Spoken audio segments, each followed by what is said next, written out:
Men's Rugby World Cup. Every 4 years, the biggest rugby tournament on the planet brings together 20 of the top national men's teams. This is the Men's Rugby World Cup. It kicked off in 1987 with a simple idea: bring the best teams in the world into one massive showdown. Since then, it's become the sport's ultimate stage. The All Blacks, the Springboks, and the Red Roses, they're not just playing, they're writing history. The structure is brutal. The top 12 teams from the last World Cup automatically qualify. These are the top 3 finishers in each group. Sounds fair, right? Well, the remaining 8 spots don't come easy. Teams from Asia, the Americas, Europe, Africa, and Oceania battle through regional qualifiers. No shortcuts, no freebies. If you want in, you fight for it. You may think it's just another sports event, but it's way more than that. This tournament creates heroes, breaks hearts, and puts entire countries on pause. When Japan beat South Africa in 2015, fans around the world were in shock. When England crushed New Zealand in 2019, it felt like the world flipped upside down. It's not just about lifting the trophy, it's about honor, pain, legacy, and sometimes just surviving the next tackle. For players, it's a once-in-a-lifetime shot at greatness. For fans, it's a month-long emotional roller coaster. Women's Rugby World Cup. The Women's Rugby World Cup is just as intense, and if you've never watched a match, you're seriously missing out. It started in 1991, kind of under the radar. But don't let the quiet beginnings fool you. The tournament has grown into a high-speed, high-impact spectacle that demands your attention. Every 4 years, 12 top international teams show up hungry for victory. England, New Zealand, and France have made their mark, but things are changing. More countries are investing in women's rugby, more players are turning pro, and more fans are tuning in. This isn't a sideshow, this is an elite competition. These women train like machines, hit like trucks, and run like lightning.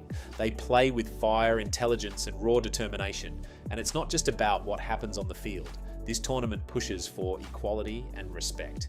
It opens doors for girls who dream of wearing their country's jersey. Every try, every tackle, every comeback is a reminder that women's rugby isn't just rising, it's soaring, and the next generation, they're watching, they're learning, and they're getting ready to take the game even further. Men's Six Nations Championship. Let's talk about the grand old battle, the Men's Six Nations Championship. This is the oldest international rugby tournament still running. It started in 1883 as the Home Nations Championship with just England, Ireland, Scotland, and Wales. France joined in 1910 and Italy came on board in 2000. Now it's a full-blown European clash that dominates headlines every spring. Each team plays the other 5 once. That's 5 rounds of unpredictable drama. Some matches are at home, where the crowd roars like thunder. Others are away, where teams face pressure and passion in unfamiliar territory. Every match feels personal. These aren't just games, these are age-old grudges. England versus Scotland, that's the Calcutta Cup. It's been fought over since Queen Victoria's time. Ireland versus France, that's a battle of flair and fire. Wales versus Italy, you never know when the underdog might bite back. If a team wins all 5 matches, they earn the Grand Slam. That's a clean sweep, pure bragging rights, and for the British and Irish teams, winning all their matches against each other earns the Triple Crown.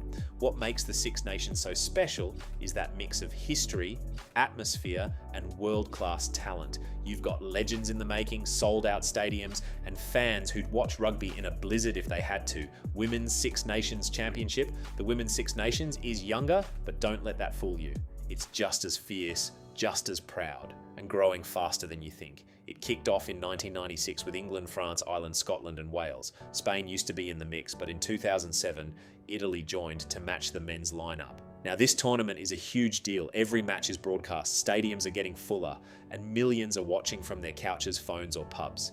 England has been a dominant force with their Red Roses racking up titles, but France isn't far behind. Ireland, Wales, Scotland, and Italy are catching up fast, and that makes every round more exciting. What's really amazing is how fast the level is rising. In countries like England and France, many women are now full-time professionals. That means more training, more competition, and more talent on display. The gap between teams is closing, the drama is rising, and fans are loving it. More than just trophies, this tournament represents progress. It shows girls across Europe that rugby is for them too, that they can hit hard, run fast, and shine on the biggest stage. The Rugby Championship Now, let's flip the globe and talk about the Southern Hemisphere's rugby war zone, the Rugby Championship. This is where giants collide. New Zealand, Australia, South Africa, Argentina. That's 4 nations with deep rugby roots, wild fans, and no love lost between them. Before 2012, it was called the Tri-Nations, just New Zealand, South Africa, and Australia going toe-to-toe. Then Argentina joined and the chaos got even better. These aren't friendly matches. These are clashes of style, muscle, and mind. One minute you're watching a perfect offload from the All Blacks. The next you're seeing the Springboks flatten a backline like a steamroller. Each team usually plays the others home and away. That's travel, fatigue, and mind games at the highest level. The stadiums, packed, the tackles, bone rattling, the drama, always on full blast. New Zealand has been the big boss for years, but South Africa's bruising style always causes problems. Australia, they've had ups and downs, but they're never to be underestimated. And Argentina, they've become the dark horse. They've beaten all 3 of the other teams at least once and keep proving they belong. This tournament matters. It affects rankings, it builds legends, and it gives fans a taste of top-tier rugby every single year. Rugby Europe International Championships. And now, let's talk about the tournament most people forget but shouldn't, the Rugby Europe International Championships. This is where dreams are built. It features 36 national teams across 5 divisions. There's no huge prize money, no massive TV deals, just raw determination and real opportunity. This tournament is for the teams outside the 6 nations who still live and breathe rugby. Georgia, Romania, Portugal, Spain. These are not small names in Europe anymore. In fact, Georgia has dominated the top division and is knocking on the door of the 6 nations. And Portugal, they turned heads with their fearless play at the last World Cup. The cool thing about this tournament is the promotion and relegation system. Play well, you move up. Play poorly, you drop down. It keeps teams sharp and hungry. Every match could be the one that changes your country's rugby future. And let's not forget how important this is for World Cup qualification. These games are stepping stones. They give developing teams the match experience and exposure they need to compete at the highest level. The talent is real. The hunger is massive. And every try scored in this tournament is a reminder that rugby isn't just for the Big 6. It's for anyone who's willing to fight for their shot. Rugby Europe Women's Championship. Let's talk about a tournament that doesn't always make headlines, but absolutely should. The Rugby Europe Women's Championship is one of the key stepping stones for women's rugby in Europe, especially outside the big names you always hear about. Up to 16 national teams compete, and each year the lineup can look a little different. That's because it isn't just about who's the best, it's about giving more countries the chance to develop and compete. This tournament often uses a pool system. That means stronger teams play in one pool while developing nations battle in another. It helps keep the games competitive and lets each country test itself without getting overwhelmed. You'll often see Spain, the Netherlands, Russia, Germany, and Belgium involved. In case you didn't know, Spain has a pretty strong women's rugby history. They even played in the Women's 6 Nations at one point, so they know what top-tier rugby looks like. What's really interesting is that when France or England take part, they usually send their second-tier squads. That might sound like a downgrade, but it actually does a lot of good. It raises the standard without overwhelming the competition. It also gives players on the edge of senior national selection a chance to prove themselves. The goal here is simple: develop players, build experience, and grow the women's game across the continent. For many countries, this tournament is their biggest shot at international exposure. That's why it matters so much. It's not just about trophies, it's about progress. Pacific Nations Cup. Now let's move to the islands that have given rugby some of its most exciting players. Fiji, Samoa, and Tonga bring a style of play that's fast, physical, and fearless. They hit hard, run hard, and entertain the crowd every single time. The Pacific Nations Cup gives them a platform to showcase that talent on a regular basis. At different times, this tournament has welcomed teams like Japan, the United States, and Canada, but the core has always been the Pacific Island nations. These countries have produced stars who light up leagues all over the world, yet they often don't get the same investment or attention as bigger rugby nations. That's why this tournament is so important. It keeps them in the mix and gives them quality games to prepare for the World Cup and other major events. You may think that with limited resources, these nations wouldn't be able to keep up, but you'd be wrong. Just watch Fiji in full flight and you'll see what raw talent and passion can do. This tournament helps these countries hold on to that talent, build depth, and stay competitive on the world stage. It's more than just a few matches, it's a lifeline. Pacific Challenge, let's stay in the Pacific for a moment, but go one step down the ladder. The Pacific Challenge isn't for the main national teams, it's for their second sides, often called A teams or development squads. Fiji Warriors, Junior Japan, Samoa A, and Tonga A are the regulars, and the games are just as intense as any senior level clash. This tournament is where future stars are born. It gives young or less experienced players the kind of international rugby they need before they can jump to the top level. Think of it like a proving ground. Players can make mistakes here, learn from them, and come back stronger. For the coaches, it's a chance to try new combinations, test tactics, and build a squad for the future. You may not recognize the names on the team sheets right away, but don't let that fool you. Many of the players who starred in past World Cups came through this very tournament. The Pacific Challenge is about more than results. It's about building pipelines, keeping rugby strong in the islands, and making sure that when the big stage comes calling, these countries are ready. Nations Cup, now let's talk about a tournament that always keeps you guessing. The Nations Cup is a bit of a wild card because the teams involved can change from year to year. That's actually part of its charm. You'll usually find national A teams like Argentina 15, Italy A, and Romania. But you'll also see full senior teams from countries like Namibia, Spain, Uruguay, and sometimes even Portugal or Russia. This tournament plays a huge role in global rugby development. It gives Tier 2 and Tier 3 nations a chance to face serious competition. For teams that don't get regular games against the heavyweights, the Nations Cup fills that gap. It offers valuable test-level experience, and which is crucial if you want to qualify for the Rugby World Cup or compete well when you get there. It also helps these countries grow the game at home. When fans see their national team playing competitive rugby, it inspires interest. Local players start dreaming bigger. Sponsors take notice, and the sport slowly but surely gains ground. You may not always find the big names here, but you'll definitely find big dreams.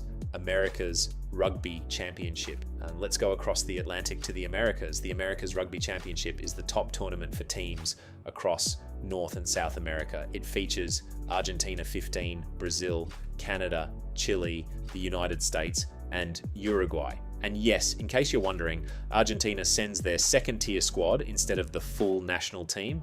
Even so, they're still tough to beat. This competition got a full relaunch in 2016, and since then it has grown every year. Uruguay has qualified for multiple World Cups. Chile made history by qualifying for their first ever Rugby World Cup in 2023. Brazil beat the USA in a stunning upset a few years ago. These are signs that rugby in the Americas is moving in the right direction.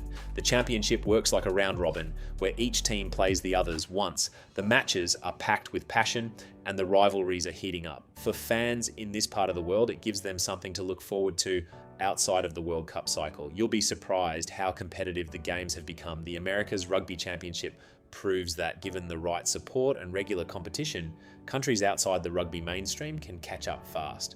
And that's great for the sport as a whole. Asia Rugby Championship. Now let's head to Asia, where rugby is growing faster than you may think. The Asia Rugby Championship features Japan, South Korea, and Hong Kong in its top division. These teams play each other in a home and away format, which gives everyone 2 shots at their opponents. This tournament used to be called the Asian Five Nations, but it got restructured in 2015 to make the games more competitive. That means fewer blowouts and more meaningful rugby. Below the top division, there are several lower tiers. Each year, teams can move up or down based on their results. So countries like Malaysia, Sri Lanka, the Philippines, and even India get a shot at rising through the ranks. Japan is the clear leader. They've beaten Tier 1 nations and hosted the 2019 Rugby World Cup, which was a turning point for Asian rugby.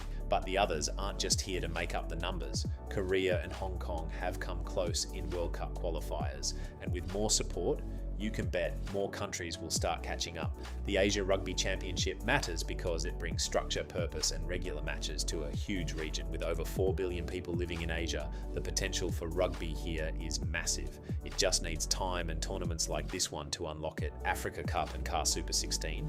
Africa might not get the same rugby spotlight as Europe or the Pacific, but you'd be surprised at what's brewing across the continent.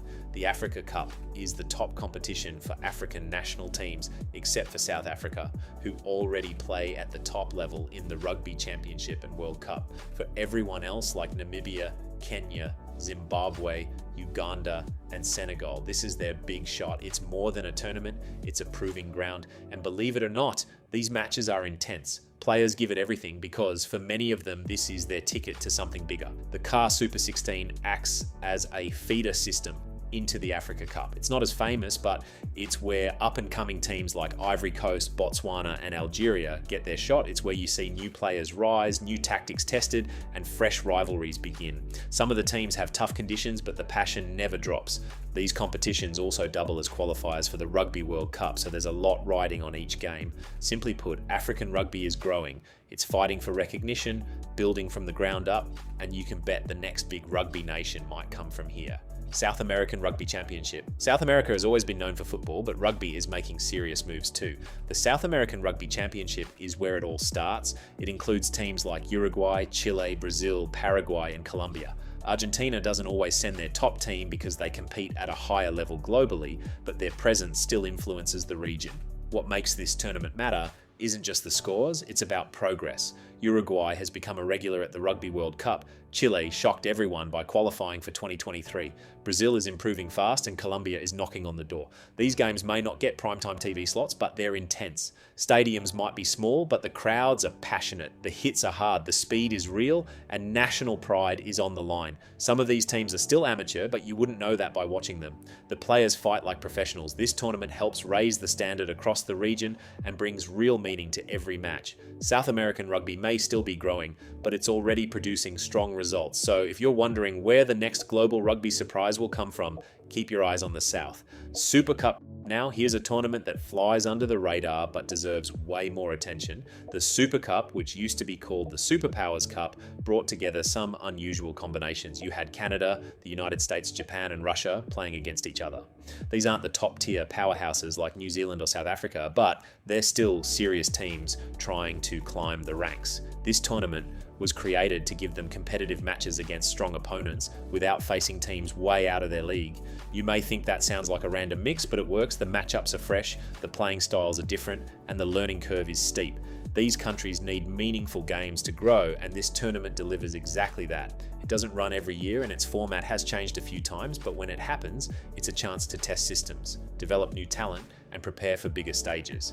Think of it like a high-level rugby lab. It's not flashy and it's not always in the headlines, but it makes a difference. Simply put, the Super Cup matters because it fills a gap that other competitions can't. Four Nations and PanAmerican Championships. These tournaments may not be consistent, but they still bring something special when they happen. The Four Nations is a mix of teams you wouldn't normally see together. Sometimes it's Belgium, Spain, a Welsh club team, and a French amateur side. That's right, not always national teams, but the games are just as intense. It's a great space for development. Players who may never get a shot at a World Cup still get high-quality international style matches, and you never know who might stand out. It could be a young forward from Spain or a fly half from Belgium ready to break through. The Pan-American Championship goes a step further. It features full national teams like Uruguay, Canada, the United States, and Argentina. When these teams meet, it's personal. There's history, there's pride, and there's always something to prove. The matches often feel like mini World Cup clashes, and when Argentina brings their second team, the challenge becomes even more interesting. These games allow teams to experiment, to try new players, and to stay sharp in the off-season. So while these tournaments may not always get the spotlight, they play a real role in keeping rugby alive, fresh, and full of surprises across the Americas and Europe. World Rugby Under-20 Championship and Trophy. If you want to see the future of rugby, this is where to look. The World Rugby Under-20 Championship is where the best young players from top nations battle it out. You'll see teams like New Zealand, England, France, and South Africa going head-to-head. These are teenagers, yes, but their skills are unbelievable. Many of today's global stars got their start here. Players like Richie Mo'unga, Antoine Dupont, and Maro Itoje all came through this level. That tells you everything you need to know about how important it is. The Under-20 trophy is just as valuable, especially for countries outside the top tier. Nations like Portugal, Kenya, Hong Kong, and Uruguay use this tournament to build their future. It's more than just a second-tier event, it's a gateway. A good showing here can earn promotion to the main championship. These tournaments also show which unions are developing talent the right way, who's investing in youth, who's got depth, and who's ready to take the next step. Simply put, it's the most exciting glimpse into what rugby will look like in 5 or 10 years. So if you care about where the game is going, start watching here. Autumn and summer internationals, these may not be formal tournaments, but don't be fooled. The autumn and summer internationals are some of the biggest games in the rugby calendar. In November, teams from the Southern Hemisphere head north. That means epic clashes like South Africa versus England or Australia versus France. Then in July, the roles flip. The northern teams travel south. You'll get blockbuster matches like Ireland and New Zealand or Wales and Argentina. These games have everything. Big crowds, famous stadiums, fierce rivalries, and usually no second chances. Even though there's no trophy on the line, these matches carry serious weight. Coaches use them to prepare for World Cups and other tournaments. Players use them to prove they belong on the team. And fans, well, they get to see some of the best rugby all year. One weekend, you could be watching Scotland take on the All Blacks. Next, Japan might be giving France a real scare. These matches help teams stay sharp, adapt to new styles, and test their limits. So if you ever thought friendly meant easy, think again. These internationals are tough, tactical, and full of emotion. Every player wants to win. Every fan wants bragging rights. Viking Tri-Nations. Let's end with one of the most unique tournaments in world rugby. The Viking Tri-Nations is played between Norway, Denmark, and Sweden. It's not a headline event yet, but for those involved, it means everything. These teams may not be part of the Rugby World Cup conversation just yet, but they're building something that matters. The tournament helps grow the sport in places where rugby is still new. That means more clubs, more players, and more support from local communities. If you enjoyed this, there's plenty more rugby videos in the works. I would greatly appreciate it if you could subscribe. Thanks for watching.